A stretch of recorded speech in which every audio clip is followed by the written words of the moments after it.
हरे कृष्णा। आप सभी का बहुत बहुत स्वागत है आज की इस चर्चा में।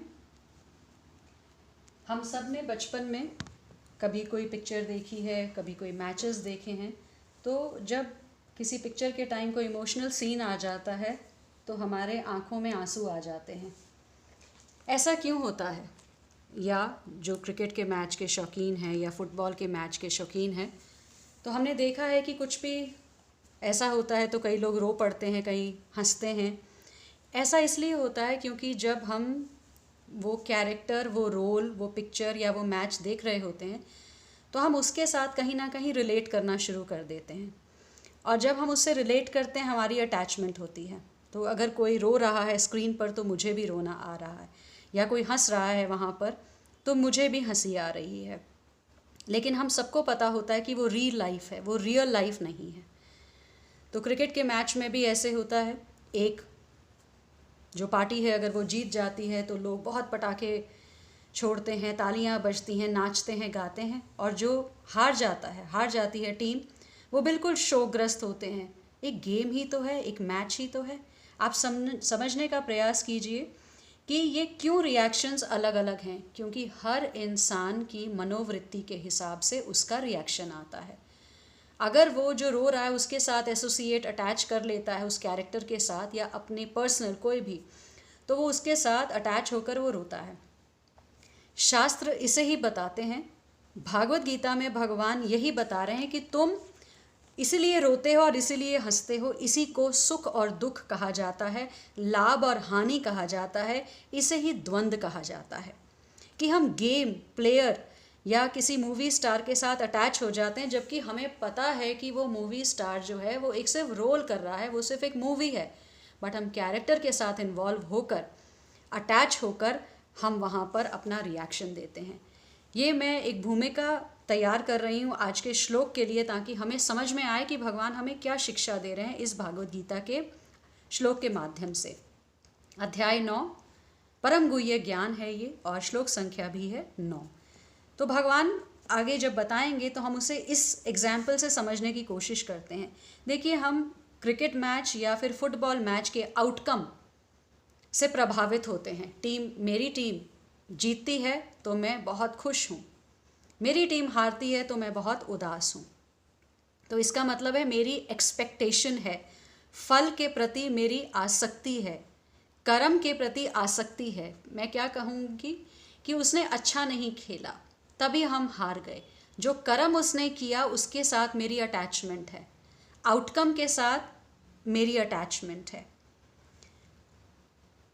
भगवान कहते हैं तुम्हारे सुख और दुख का यही कारण है, क्योंकि तुम एक्सपेक्ट करते हो, तुम कर्म करने के बाद उसके रिजल्ट की इच्छा करते हो और तुम वहीं फंसते हो। हमने कभी जज को देखा है? कचहरी में जज क्या करता है? Order order. तो हमें लगता है वो कोई काम नहीं कर रहा, लेकिन सबसे ज़रूरी काम वही करता है, क्योंकि वो जजमेंट देता है। किसी को वो फांसी देता है, किसी को वो उम्र कैद देता है, किसी को 6 महीने, साल, 2 साल, 5 साल, और किसी को वो पुरस्कार की राशि भी देता है कि इन्हें इतना मुआवजा दिया जाए। वो जज करके चला जाता है अपनी सीट से। और यही अगर जज के सामने उसका बेटा हो और बहुत ही जघन्य अपराध हुआ हो, तो आपको लगता है कि जज फांसी की सज़ा दे पाएगा? अभी कल तो उसने फांसी की सज़ा दी थी और परसों ही उसने लाइफ इम्प्रिजनमेंट दिया है, उम्र कैद की सज़ा, लेकिन आज वो नहीं दे पा रहा। इसीलिए जब हमारा कोई संबंधी सामने होता है तो जज कभी भी नहीं बनाया जाता हमें। क्यों? क्योंकि हमारा उसके साथ जो संबंध है वो हमारे फैसले पर असर ज़रूर डालेगा। ऐसे ही डॉक्टर सारा दिन टीके लगा रहे हैं, इंजेक्शन लगा रहे हैं, लेकिन अपने बच्चे को डॉक्टर इंजेक्शन नहीं लगा पाता। डॉक्टर सारा दिन सर्जरी करता है, लेकिन अपने बच्चे के ऊपर वो सर्जरी नहीं कर पाता। ऐसा क्यों?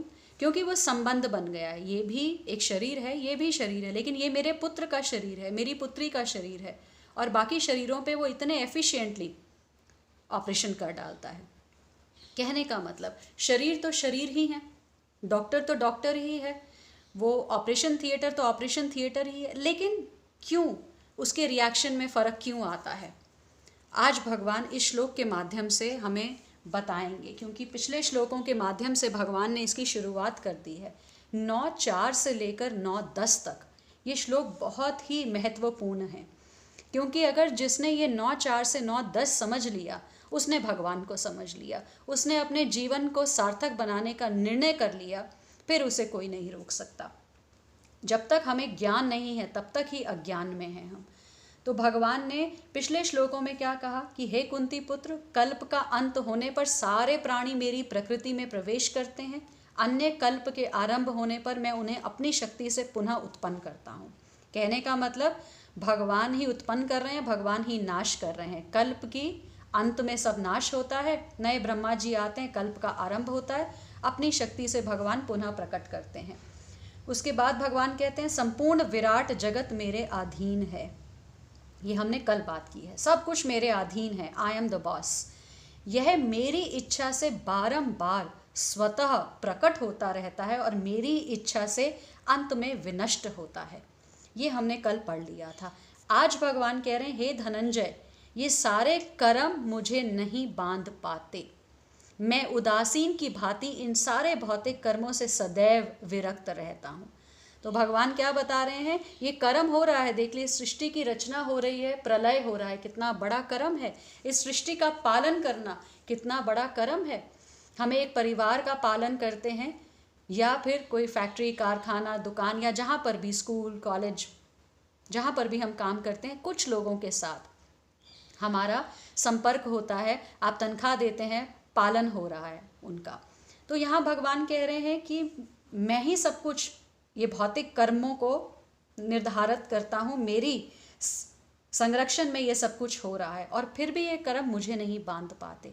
मैं उदासीन की भांति सदैव विरक्त रहता हूँ, अलग थलग रहता हूँ, भगवान कह रहे हैं। और हमने पीछे श्लोकों में पढ़ा है कि भगवान की अव्यक्त स्वरूप से ये सारी सृष्टि की रचना हुई है। भगवान ही इसकी संरचना करते हैं, पालन करते हैं और विनाश करते हैं। और भगवान कह रहे हैं मैं विरक्त रहता हूँ। विरक्त तो वो होता है जो काम नहीं करता, भगवान तो इतना काम कर रहे हैं। तो फिर ये क्या है, आज इसे हम समझेंगे। भगवान ही हमें बता रहे हैं। जैसे मैंने कल आपको कहा कि जब हम भागवत गीता पढ़ते हैं तो ऐसा लगता है कि भगवान हमसे बात कर रहे हैं। भगवान 9:4 से लेकर 9:10 के बारे में, 9:10 तक अपने बारे में बहुत ही गुह्य ज्ञान, परम गुह्य ज्ञान दे रहे हैं। तो हमें ये नहीं समझना चाहिए कि भगवान के पास कोई काम नहीं है। भगवान के पास काम है, वे अपने वैकुंठ लोक में सदैव व्यस्त रहते हैं। भगवान अपने धाम में रहते हैं। हमने बात की है अव्यक्त मूर्ति ना, कि भगवान की शक्तियों से ये भौतिक जगत चलता है, भगवान इसमें आसक्त नहीं होते। वो अपने धाम में, स्पिरिचुअल वर्ल्ड में, आध्यात्मिक जगत में रहते हैं और वहाँ वो व्यस्त हैं। ब्रह्म संहिता में कहा गया है आत्मरामस्य तस्यास्ति प्रकृत्या न समागमा। वे सतत दिव्य आनंदमय आध्यात्मिक कार्यों में रत रहते हैं, किंतु इन भौतिक कार्यों से उनका कोई सरोकार नहीं रहता। तो इस भौतिक जगत में भगवान इंटरेस्ट नहीं दिखाते। हमारे लिए पहली शिक्षा, भगवान इस भौतिक जगत में बिल्कुल भी इंटरेस्ट नहीं दिखाते। He does not get involve in material affairs. वो कहाँ रहते हैं, वो कहाँ पर व्यस्त हैं? शास्त्र बताते हैं वैकुंठ लोक में सदैव व्यस्त रहते हैं, दिव्य आनंदमय आध्यात्मिक कार्यों में रहते हैं। और हम क्या करते हैं, हम व्यर्थ की निंदा, चुगली, आलस्य, आजकल तो सोशल मीडिया है, हम उसी को इधर से उधर, इस पेज से उस पेज पे, इसको लाइक, उसको लाइक, इसकी फ़ोटो, उसकी फ़ोटो, व्यर्थ में हम समय बर्बाद करते हैं। तो जैसे पिता होते हैं वैसा पुत्र होना चाहिए। जैसे सतत दिव्य आनंदमय आध्यात्मिक कार्यों में भगवान रत रहते हैं, हमारे लिए पहली शिक्षा है इस श्लोक के माध्यम से। हमें भी वही इंटरेस्ट दिखाना है, आध्यात्मिक जगत की बातों में इंटरेस्ट दिखाना है। तो जब हमारे पास समय हो, हमें प्रयास करना चाहिए कि हम ग्रंथों में से कुछ पढ़ लें, कोई जो वरिष्ठ भक्त हैं उनका कोई लेक्चर सुन लें, हरि नाम कर लें, नाम जप कर लें। तो आध्यात्मिक कार्यों में हमें अपनी रुचि को बढ़ाना है। भगवान ने बड़ा सुंदर यहाँ शब्द कहा है, निबध्नन्ति। भगवान कहते हैं मुझे बांध नहीं पाता है। क्या नहीं बांध पाता? ये सारे कर्म मुझे नहीं बांध पाते। मैं ये सृष्टि की रचना करता हूँ, संहार करता हूँ, दोबारा पुनः इसकी रचना करता हूँ, ये बारंबार प्रकट होती है, मेरी इच्छा से अंत में विनष्ट होता है, मैं सबका पालन कर रहा हूँ। तो भगवान ने जब ये सब कह दिया, बता दिया कि संपूर्ण जगत मेरे अव्यक्त रूप द्वारा व्याप्त है, समस्त जीव मुझ में है किंतु मैं उनमें नहीं हूँ, भगवान कह रहे हैं इतना होने पर भी ये सारे कर्म मुझे नहीं बांधते, ना सृष्टि की उत्पत्ति के, ना सृष्टि के पालन के, ना सृष्टि के संहार के। ये कर्म मैं ही करता हूँ लेकिन मुझे ये बांधते नहीं हैं।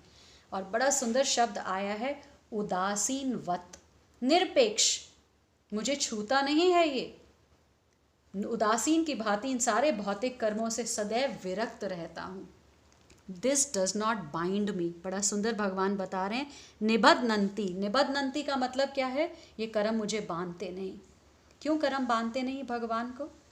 क्योंकि भगवान यहाँ इंटरेस्ट नहीं लेते। क्यों भगवान इस भौतिक जगत में इंटरेस्ट नहीं लेते? इतना सब सुंदर व्यवस्था है, देखिए मौसम बदल रहे हैं, ऋतुएं बदल रही हैं, सूर्य अस्त हो रहा है, उदय हो रहा है, चंद्रमा अस्त उदय सब हो रहा है, कितनी परफेक्ट अरेंजमेंट है भगवान की। पशु पक्षी मानव सब भगवान ने इतनी सुंदर सृष्टि रची है, और फिर भगवान यहाँ बंद नहीं रहे, क्योंकि भगवान कह रहे हैं ये जेल है। जेल में कभी आपने देखा है जेलर को बंधते हुए? क्या जेलर दिवाली जेल में आके मनाता है? नहीं, वो अपने घर में अपने लोगों के साथ सेलिब्रेट करता है। जेलर सबको वहाँ पर ध्यान रखता है कि ये जितने कैदी हैं इनके खान पीन रहन सहन की व्यवस्था अच्छे से हो, लेकिन वो वहाँ पर घुलता मिलता नहीं है, वो अपना कार्य करता है, चला जाता है। तो जब ये जेल है, ये दुखालयम है, तो यहाँ पर कौन इंटरेस्टेड होगा? कौन इंटरेस्टेड होगा? भगवान इंटरेस्टेड नहीं है इस भौतिक जगत में। बनाते हैं हमारे पालन के लिए, क्योंकि प्रेम करते हैं हमसे। और ये एक बहुत सुंदर भगवान ने हमें चांस दिया है। जैसे अपराधियों को जेल में रखा जाता है, उन्हें वहाँ शिक्षा दी जाती है, अच्छा आचरण अपनाने के लिए इनकरेज किया जाता है, ऐसे ही भौतिक जगत में हमारे लिए बहुत सुंदर चांस है कि हम अपनी गलती को माने, अपने आप में सुधार लाएं और भगवान के धाम को प्राप्त हों, क्योंकि मनुष्य योनि में ही ये संभव है। तो ये दुखालयम है, अनित्यम है, यहाँ पर क्यों भगवान इंटरेस्ट दिखाएंगे? भगवान के पास आध्यात्मिक जगत में दिव्य कार्य हैं करने के लिए। अब हम अपनी प्रॉब्लम समझने की कोशिश करते हैं, हमारी प्रॉब्लम क्या है। देखिए, हम कोई भी कार्य करते हैं, कार्य तो हम सब करते हैं, सुबह से लेकर रात तक करते हैं। सबसे पहले अपने शरीर के लिए करते हैं, अपने घर परिवार के लिए करते हैं, फिर अपने कामकाज के करते हैं।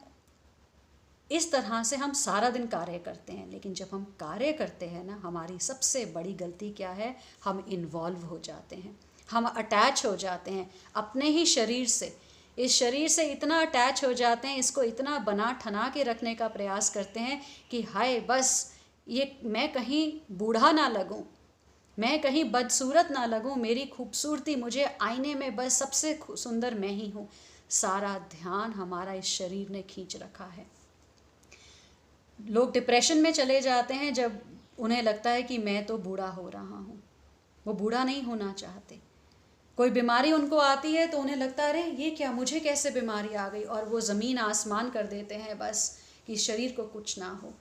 क्योंकि इतनी ज़्यादा अटैचमेंट, फल आसक्ति और कर्म आसक्ति, दोनों ही आसक्तियाँ हमने पाल रखी हैं। हम टेंशन लेते हैं, देखिए कोई भी काम होगा ना, हम टेंशन लेनी शुरू कर देंगे, कैसे होगा, अभी कल है काम, जाना है हमने, लेकिन हम रात सो नहीं पाएंगे, टेंशन टेंशन टेंशन लेंगे, सोचते रहेंगे, दोबारा दोबारा विचार करते रहेंगे, इसको फ़ोन कर, उसको फ़ोन कर, इससे पूछ, उससे पूछ, बार बार एक ही बात, उसी कार्य पे इतनी आसक्ति है। और ऐसा ही अगर कोई हमारा रिश्ता है उसके बारे में, हमारा कोई कर्म है उसके बारे में, कहने का मतलब है थिंक रीथिंक, बार बार सोचना, बार बार हम इतने ज़्यादा चिंतन करते हैं कि चिंता में घिर जाते हैं। क्योंकि हम क्या चाहते हैं कि मेरा फ़ायदा हो, नुकसान हो तो हम ले नहीं पाते, क्योंकि हम कर्म ऐसे करते ही नहीं है कि मुझे कर्म करना है, फल और हानि, लाभ और हानि, सुख और दुख ये मेरे हाथ में नहीं है, मुझे सिर्फ कर्म करना है। हम बच्चों को तो ये सिखाते हैं कि बेटा तुम जाओ, बड़े अच्छे से अपना एग्ज़ाम लिख कर आओ, नहीं पापा मेरा एग्ज़ाम अच्छा नहीं होगा, मेरे को लग रहा, अरे तुम उसकी चिंता मत करो, तुम बस जाओ अपना एग्ज़ाम दे कर आओ। इसी तरह से भगवान भी कहते हैं हमें, तुम बस जाओ अपना कर्म करो, अपने परिवार के लिए, अपने कारखाना, दुकान, स्कूल, फैक्ट, जो भी जहाँ भी, बस तुम कर्म करो, फल की चिंता मत करो। लेकिन हमारी सबसे बड़ी मुश्किल है, आप देखिए हम तो एक मूवी, एक मैच में इतना अटैच हो जाते हैं। आप सोच के देखिए, जिस डायरेक्टर ने वो 3 घंटे की 2 घंटे की पिक्चर बनाई है, आपको क्या लगता है वो जब हर सीन को शूट कर रहा था वो रो रहा था? नहीं, वो आसक्ति नहीं है। लेकिन हम मूर्ख बन जाते हैं, पैसे भी खर्च करते हैं, 3 घंटे भी लगाते हैं और हमें लगता है वो मनोरंजन है। वो मनोरंजन नहीं है। आपको फिर मनोरंजन का मतलब ही नहीं पता। अगर आपको लगता है ये मैचेस और मूवीज़ मनोरंजन है, तो आपने कभी नाम जप ही नहीं किया, कभी शास्त्रों का अध्ययन ही नहीं किया, कभी भागवत गीता पकड़ कर तो देखिए। असल में आत्मरंजन तो भागवत गीता, श्रीमद् भागवतम, नाम जप, नाम संकीर्तन, भक्तों के साथ बैठकर वैष्णवों की चर्चा में भाग लेना ही वो है। हम सोचते हैं टीवी, सिनेमा, क्लब ये मनोरंजन है। मनोरंजन नहीं है, ये आपको बांधने के साधन हैं। आप और ज़्यादा बंधते जाते हैं। भगवान पालन, संहार, रचना सब करते हैं, वो ड्यूटी की तरह करते हैं। कोई अटैचमेंट नहीं है, न्यूट्रल रहते हैं। अंपायर न्यूट्रल है, जज न्यूट्रल है। भगवान से हमें ये शिक्षा लेनी है कि हमें अपने कर्म न्यूट्रल बन के रहने हैं। क्योंकि अगर कर्म करेंगे, सोचेंगे बेटा बड़ा होगा मेरी सेवा करेगा, और वो बेटा आपको एक दिन कहता है मैं अब आपके साथ नहीं रहूँगा, मैं अपने परिवार के साथ दूसरे घर में रहूँगा, कितना दुख होता है आपको। रो रो के पागल हो जाते हैं आप। ऐसा लगता है बस मेरा जीवन अंत हो गया, क्योंकि इतनी आसक्ति है। शुरू से ही अगर भगवत भक्ति में कोई ट्रेन हो तो वो क्या सोचता है, ये लेने देने के संबंध हैं। बहुत अच्छे से, जिस तरह भगवान ने सृष्टि बहुत परफेक्ट बनाई है, हम भी अपने सभी रिश्तों में परफेक्शन ब्यूटीफुली काम करेंगे, ड्यूटी मानकर, लेकिन अटैच नहीं होंगे। ठीक है, कोई बात नहीं, आपको जैसा अच्छा लगता है आप कीजिए। लेकिन हम अपना थोपना चाहते हैं, हम हर चीज़ में जीतना चाहते हैं, मेरी मन मुताबिक रिजल्ट आए, और वही हमारा दुख का सबसे बड़ा कारण है। तो भगवान इस श्लोक में बता रहे हैं कि निर्बद्धंती, मैं बंधता नहीं हूँ, मैं अटैच नहीं होता, और उदासीनवत, मैं उदासीन, तटस्थ, निरपेक्ष, निर्लेप की तरह ये सब कुछ करता हूँ। इसका मतलब भगवान इतने परफेक्टली काम करते हैं, तो हम भी जितना हो सके उतना परफेक्टली काम करें। काम से बंधे ना, किसी रिश्ते में ना बंधें, सबके लिए दुआ करें, सबके लिए अच्छा करें, अच्छा सोचें, लेकिन बंधे नहीं। हमें 2 चीज़ें यहाँ सीखनी हैं। नेकी कर दरिया में डाल, हम सब ने सुना है, लेकिन हम क्या करते हैं, नेकी कर फेसबुक पे डाल, नेकी कर सोशल मीडिया पे डाल। क्यों? क्योंकि अब नेकी तो हमने कर दी, अब हमें फल आ सकती है, मेरी वाहवाही हो, मान प्रतिष्ठा बढ़े, सब कहें देखो कितना दानवीर है वो। तो यहाँ हम गलत हो जाते हैं। कभी भी जब हमारे मन में मान प्रतिष्ठा कुछ भी आए, भोगने का मन करे, वहाँ हम गलत हो जाते हैं। हम भोगता है ही नहीं। हम क्यों वाहवाही लूटना चाहते हैं, क्यों हम लोगों से सुनना चाहते हैं, बस हमारी गलती यहाँ होती है। और जब लोग हमारी वाहवाही नहीं करते तो हमें क्या होता है, दुख। लो, मैंने इतना अच्छा काम किया, किसी ने मेरी बात भी नहीं सुनी, वो मेरी तारीफ़ नहीं करता, मुझे वाहवाही नहीं दी कि मैंने उसकी इतनी मदद करी। अरे मदद करी, बहुत अच्छा है ना, नेकी की, और नेकी करने के बाद कहाँ डालना है उसको, दरिया में डालो, भूल जाओ, क्योंकि तुमने नेकी की, वो तुम्हारा कर्म है, तुमने बहुत अच्छा कर्म किया। अच्छे कर्म करके छोड़ दीजिए। जब हम फल चाहते हैं वो सकाम कर्म हो जाता है, वो हमें बांधेगा ही बांधेगा। पहली शिक्षा है नेकी कर, अपने परिवार से लेकर अपने कारखाने, वर्क प्लेस, जहाँ तक भी है, भगवान की आज्ञा अनुसार काम करो, परफॉर्म ड्यूटी। ये इसका बहुत ही सुंदर भगवान ने 2:47 में ऑलरेडी एक्सप्लेन कर दिया है। देखिए, ऐसा नहीं है कि भगवान कोई नई बात कह रहे हैं आज। भगवान कह रहे हैं कि मैं कर्म से नहीं बनता, क्योंकि पहले आचरण होता है, आचार होता है, फिर प्रचार होता है। तो भगवान अपने ही आचरण से हमें सिखा रहे हैं। भगवान ने क्या कहा, तुम्हें अपना कर्म, कर्तव्य करने का अधिकार है, किंतु कर्म के फलों के तुम अधिकारी नहीं हो। तुम ना तो कभी अपने आप को अपने कर्मों के फलों का कारण मानो, न ही कर्म करने में कभी आसक्त हो। कहने का मतलब है दूसरे अध्याय में 47वें नंबर श्लोक में भगवान ने बता दिया, कर्मण्येवाधिकारस्ते मा फलेषु कदाचन माँ कर्म फल हेतु भूर माते संगोस्त्व कर्मणि।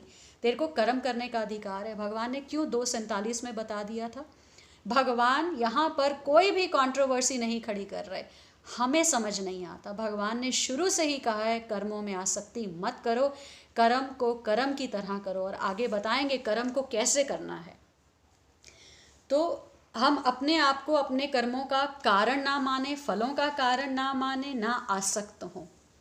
बस यही समझना है कि मुझे ये शरीर मिला है, मुझे ये परिवार मिला है, मैंने बहुत अच्छे से अपनी सारी ड्यूटीज़ निभानी है, नेकी करनी है। ऐसा नहीं है कि विरक्त का मतलब ये नहीं कि मैं अपनी ड्यूटी से भाग रहा हूँ, मैंने नहीं करना क्योंकि अब मैंने कर्म करना है, फल की इच्छा नहीं। हम तभी पिक्चर देख के रोते हैं, हम तभी मैच के अंत में हंसते या रोते हैं। ये द्वंद्व तभी आते हैं, लाभ हानि, मान प्रतिष्ठा, मान अपमान, सुख दुख, क्योंकि हम आउटकम के साथ अटैच होते हैं।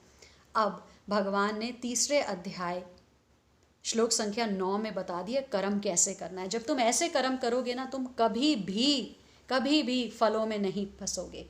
भगवान ने कहा, यज्ञर्थात् कर्मण अन्यत्र लोकायम कर्म बंधना तदर्थम कर्म कौन्तेय मुक्त संग समाचर। भगवान कह रहे हैं श्री विष्णु के लिए यज्ञ रूप में कर्म करना चाहिए। आप ये सोचिए कि मैं इस परिवार को देख रहा हूँ, ये भगवान के ही तो अंश हैं। मैं जो भी आज समाज में भी नेकी कर रहा हूँ, राशन बांट रहा हूँ, गरीबों की मदद कर रहा हूँ, ये मैं मान प्रतिष्ठा के लिए नहीं कर रहा कि मैं बहुत अच्छा इंसान हूँ, फिर तो आप बंध जाएंगे। मैं अच्छा हूँ, वो बुरा है, द्वंद्व आ गया, राग और द्वेष हमने उत्पन्न कर लिया। नहीं, ये सब भगवान की ही सृष्टि है, भगवान के ही लोग हैं, इनमें परमात्मा बसता है। परमात्मा ने तो मुझे निमित्त मात्र बनाया, इंस्ट्रूमेंट बनाया है। दाएं से मैंने दान दिया, बाएं को खबर नहीं होनी चाहिए। भगवान कह रहे हैं विष्णु के लिए यज्ञ रूप में कर्म करना चाहिए, अन्यथा कर्म के द्वारा इस भौतिक जगत में बंधन उत्पन्न होता है। जहाँ तुमने सोचा मैं अच्छा हूँ, मैंने किया, मैंने उसकी बहुत मदद की, बस तुम वहीं बंध गए। भगवान आज के श्लोक से क्या कह रहे हैं? मैं कर्म करता हूँ, ये सारा उत्पत्ति, संरचना, पालन और फिर विनाश, लेकिन ये सारे कर्म मुझे नहीं बांध पाते। तो मैंने कहा जैसे पिता वैसे पुत्र, जैसे पिता वैसी संतान। हम भी सभी कार्य करें, लेकिन अपने कार्यों में बंधना नहीं है। तो भगवान कह रहे हैं हे कुंती पुत्र, उनकी प्रसन्नता, भगवान की प्रसन्नता के लिए अपने नियत कर्म करो। नियत कर्म का मतलब समझते हैं आप? Prescribe duties.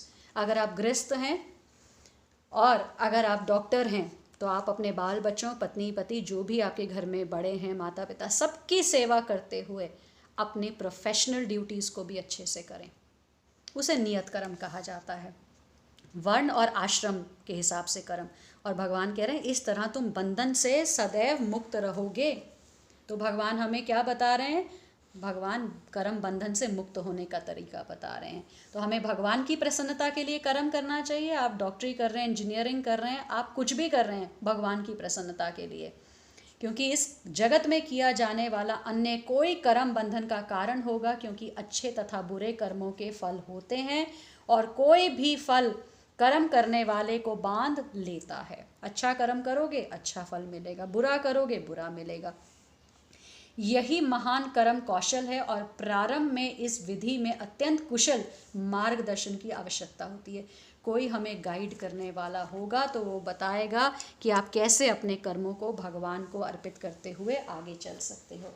तो 2:47 और 3:9 में भगवान ने क्या बता दिया? Perform your duties very beautifully. भागो मत अपनी ड्यूटी से। बच्चों को देखो, घर देखो, दुकान देखो, सब कुछ देखो, लेकिन do not run after the results. फल के लिए नहीं कि मैं तो इसलिए काम कर रहा हूँ कि मुझे भगवान गाड़ी बंगला, अरे वो सब तुम्हारे कर्मों में जो होगा मिल जाएगा तुम्हें। आप बताइए दुख के लिए मंदिर कौन जाता है? दुख के लिए प्रार्थना कौन करता है? जब दुख आ रहे हैं बिना प्रार्थना किए, बिना मांगे, तो सुख भी बिना प्रार्थना किया, बिना मांगे आएंगे। दुख में क्या करें? अरदास करें, प्रार्थना करें, क्षमा मांगें कि मुझसे भूल हुई होगी तभी ये मेरे कर्मों के मेरे को फल मिल रहे हैं। और सुख में क्या करें? चने के झाड़ पे ना चढ़ें, कभी भी नहीं चढ़ें, हमेशा भगवान का शुक्राना अदा करें कि हे प्रभु, मैं तो इस लायक भी नहीं हूँ, लेकिन आपने मुझे इतना मान, इतनी खुशियाँ, इतना सुख सब कुछ बख्शा है, बस मेरे पे कृपा कीजिए। हे नाथ, मैं आपको भूलूँ नहीं, ना सुख में भूलें ना दुख में भगवान को भूलें। तो हमें भगवान से ही सीखना है, क्योंकि भगवान ही हमारे गुरु हैं और गुरु से ही शिष्य सीखता है। कृष्णम वंदे जगत गुरु। अगर सारा जगत इसी तरह से काम करेगा तो मुश्किल तो कहीं है ही नहीं। तो भगवान बता रहे हैं कि भौतिक कार्यों के प्रति उदासीन रहते हैं, तो हमें भी भौतिक कार्यों के प्रति क्या रहना है? उदासीन। उदासीन का मतलब है निर्लेप। इस उदासीनता को ही यहाँ पर उदासीनवत कहा है। छोटे से छोटे भौतिक कार्य पर भी भगवान का नियंत्रण रहता है, किंतु वे उदासीनवत स्थित रहते हैं। हम छोटे से छोटा कार्य भी करते हैं ना, हम क्या चाहते हैं? वाहवाही, देखो मैंने किया। और जब तक 8, 10, 15, 20 लोग मेरी वाहवाही नहीं करें ना, तो मुझे लगता है मेरा काम तो नोटिस ही नहीं हुआ। भगवान देख रहे हैं हमें क्या करना है यहाँ पर, नोटिस करवा के नहीं करवा के। आपने अपना कर्म किया और भगवान के श्री चरणों में समर्पित कर दिया, उस तभी वो यज्ञ होगा। तो जैसे हमने जज की बात करी कि वो फांसी देता है, कारावास देता है, किसी को वो कॉम्पनसेशन प्रचुर धनराशि देता है, लेकिन वो क्या है? वो उदासीन रहता है, निर्लेप रहता है, उसका कोई लेना देना नहीं है, हानि लाभ से कोई लेना देना, कोई सुख दुख से लेना नहीं है। इसी प्रकार भगवान भी सदैव उदासीन रहते हैं। प्रत्येक कार्य में उनका हाथ रहता है। देखिए पूरी सृष्टि में हर एक में उनका हाथ है, क्योंकि उनके बिना तो पत्ता नहीं हिल सकता। वो क्रेडिट नहीं ले रहे, हमको क्रेडिट लेने का बहुत शौक है, बस हमारी यही गलती है। मेरा आपसे प्रश्न है एक, जब एक बच्चा बहुत अच्छे नंबर लेकर आता है और स्कूल या कॉलेज उसे सम्मानित करता है, तो बच्चा क्या कहता है कि जी मेरे को सम्मानित मत करो, मेरे पेन को सम्मानित करो, ऐसा कहता है।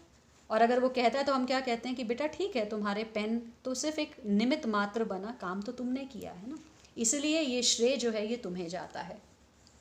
तो भगवान ने अर्जुन को भी क्या कहा 11वें अध्याय में 33वें नंबर श्लोक में, उठो, लड़ने के लिए तैयार हो, यश अर्जित करो, अपने शत्रुओं को जीतकर संपन्न राज्य का भोग करो।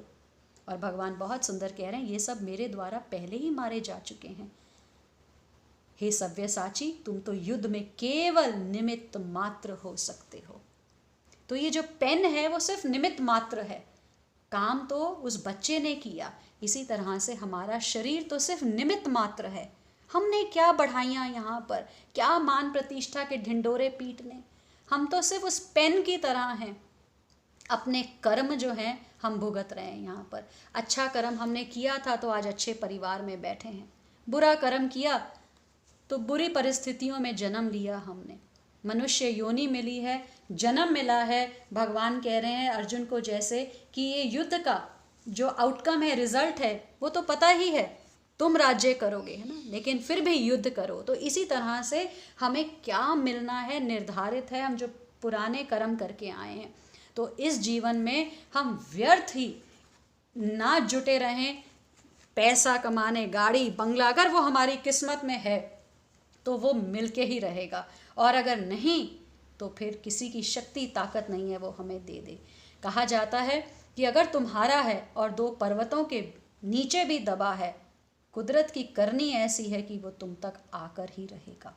और अगर तुम्हारा नहीं है तो एक अन्न का दाना भी तुम अंदर नहीं ले सकते अगर उस पे तुम्हारा नाम नहीं लिखा, खाने वाले दाने दाने पे लिखा है खाने वाले का नाम। अगर हमारी किस्मत में नहीं है तो वो दाना हमारी जीवा पर रह जाएगा, लेकिन वो हलक के नीचे नहीं उतर पाएगा।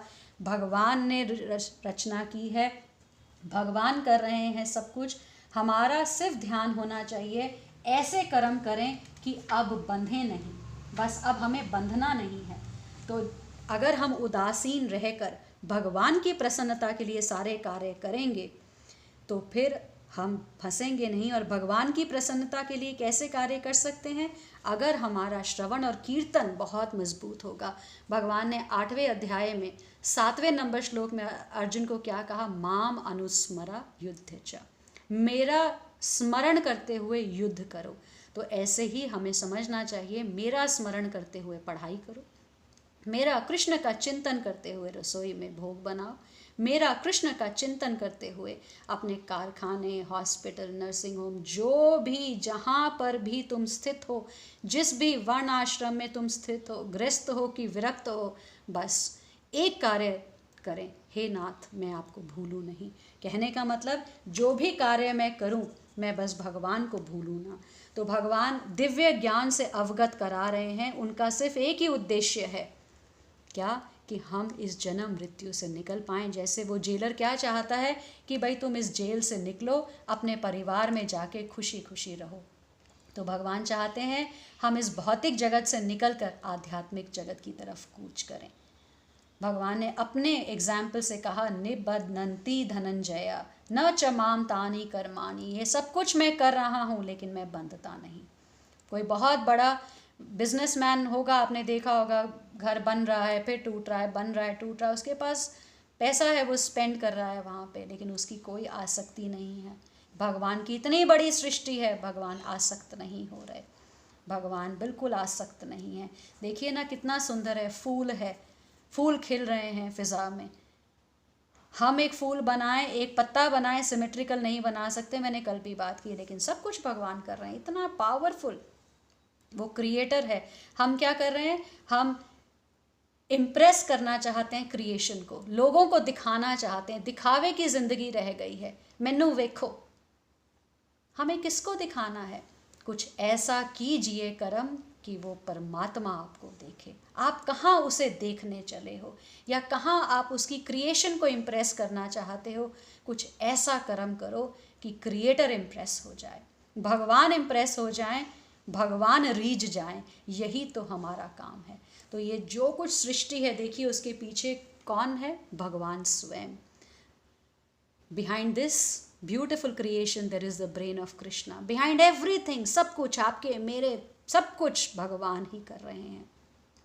लेकिन हमें अज्ञान है, हमें पता नहीं है, इसलिए हमें समझ नहीं आता ये कैसे हो रहा है। हमें लगता है ऑटोमेटिकली हो रहा है। नहीं, ये ऑटो भी, जब गाड़ी ऑटो भी होगी ना, उसमें भी एक ड्राइवर होता है जो उसे ऑटो सेटिंग पे डालता है। तो ये सब कुछ भगवान ने ऑटो सेटिंग पे डाल रखा है। और भगवान अगले ही श्लोक में बताएंगे, हम आज नहीं लेंगे, वो कल श्लोक लेंगे, श्लोक संख्या 10। भगवान कह रहे हैं यह भौतिक प्रकृति मेरी शक्तियों में से एक है। सोचिए, इतनी बड़ा ब्रह्मांड भगवान चला रहे हैं और कह रहे हैं ये तो मेरी एक ही शक्ति है। सर्वशक्तिमान कहा है भगवान को।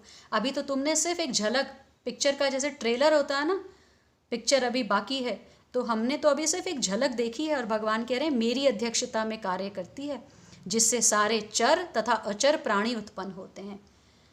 और इसके शासन में यह जगत बारंबार सृजित और विनष्ट होता है। भगवान ने फिर बता दिया कि ये जो बार बार सृजन और विनाश हो रहा है ना, ये प्रकृति, ये मेरी अध्यक्षता में चलती है। और सुचराचर में बहुत ही एफर्टलेसली, बहुत परफेक्टली चलती है। तो भगवान ने, देखिए, इतना परफेक्ट होने के बाद भी भगवान बंध नहीं है। जीव के कल्याण की इच्छा करते हैं भगवान, इसीलिए ज्ञान दे रहे हैं। भगवान अवतरण लेते हैं बार बार। भगवद गीता में भगवान ने 4, 7, 8 में बताया है। भगवान गुरु को भेजते हैं। चैतन्य महाप्रभु ने कहा जीव जागो गौरा चंद्र बोले, क्योंकि इस भौतिक संसार में क्या है? पदम पदम यत विपदम, भूतवा भूतवा प्रलीयते, बार बार प्रलय है, बार बार विपदा है। तो भगवान कहते हैं कि मैं तुम्हें यहाँ पर नहीं रहने देना चाहता, जेलर जेल में नहीं रहने देना चाहता कैदियों को।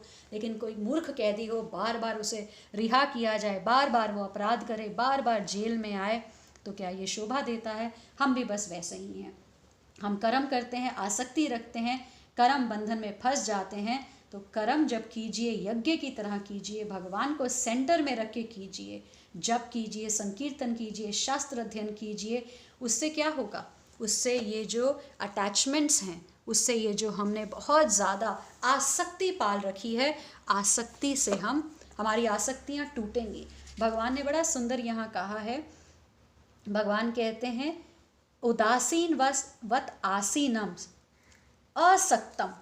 आसक्ति होती है अटैचमेंट, असक्त होता है डिटैचमेंट। तो भगवान कह रहे हैं असक्तम तेषु कर्मसु, मैं आसक्ति रहित रहता हूँ उन कर्मों से। तो हमें भी अपने परमपिता परमात्मा से यही सीखना है कि हम इस भौतिक जगत में भी रहते हुए, कर्म करते हुए भी आसक्त ना हो, अटैच्ड ना हो। उस कमल की तरह इस कीचड़ में भी रहते हुए भगवान के श्री चरणों तक ही जाऊं, वहीं पर मुझे अर्पित किया जाए। मैं इस कीचड़ में रहते हुए भी कीचड़ से प्रभावित ना हूँ। इस भौतिक जगत, परिवार, समाज में रहते हुए भी मैं प्रभावित ना हूँ, प्रभावित हूँ, इम्प्रेस्ड हूँ तो सिर्फ और सिर्फ भगवान से। तो मेरी जो सारी रति, सारी मति है वो आध्यात्मिक कार्यों में ही लगें और भौतिक कार्य भी मेरे संपन्न होते रहें। और वो तभी संपन्न होंगे, करते हो तुम कन्हैया मेरा नाम हो रहा है, जब हम तेरा तुझको अर्पण क्या लागे मेरा। हे नाथ, मैं आपको कभी भी भूलूं नहीं। अगर हमारी ये मेंटालिटी, अगर हमारी ये सोच हम डेवलप कर पाएँ भक्तों के संग में, और ये सबसे आसानी से होगा नाम जप करने से, क्योंकि जब हम नाम जप करते हैं हम सीधा भगवान के साथ संपर्क बनाते हैं। तो हमें ये समझना है कि भगवान से जब संपर्क बनेगा, जैसे अग्नि से संपर्क बनने पर ही मुझे गरमाइश महसूस होगी, भगवान से संपर्क बनने से ही पवित्रता आएगी। नाम चिंतामणि कृष्ण चैतन्य रस विग्रह पूर्ण शुद्धो नित्य मुक्तो अभिन्नत्वम नाम नामिनो। हरि नाम उस चिंतामणि के समान है जो समस्त कामनाओं को पूर्ण कर सकता है। हरि नाम स्वयं रस स्वरूप कृष्ण ही है तथा चिन्मय तत्व, दिव्यता के आगार हैं। हरि नाम पूर्ण है, शुद्ध है, नित्य मुक्त है, नामी श्री हरि तथा हरि नाम में कोई अंतर नहीं है। जो कृष्ण है वही कृष्ण नाम है, जो कृष्ण नाम है वही कृष्ण है। आप सभी का बहुत बहुत धन्यवाद। हरे कृष्ण।